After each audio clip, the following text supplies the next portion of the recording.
Lahore high court ने चिक्कन की बैन अलसोबाई नकलो हरकत पर पाबंदी को खत्म कर दिया।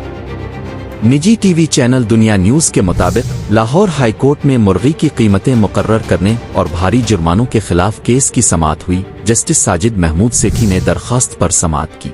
अदालत ने चिक्कन की बैन अलसोबाई नकलो हरकत पर पाबंदी को खत्म कर दिया। अदालत ने रिमार्क्स देते हुए कहा कि कानून में ऐसी पाबंदी की कोई गुंजाइश नहीं। अदालत ने कहा कि आइंदा ऐसी कार्रवाई पर मुतल्लिका अफसरों के खिलाफ मुकदमा दर्ज किया जाए। सरकारी अफसर ने कहा कि चिक्कन की बैन अलसोबाई नकलो हरकत पर पाबंदी आयद नहीं की गई। अदालत ने कहा ऐसी कोई पाबंदी साबित हुई तो तौहीन अदालत की कार्रवाई का भी सामना करना पड़ेगा।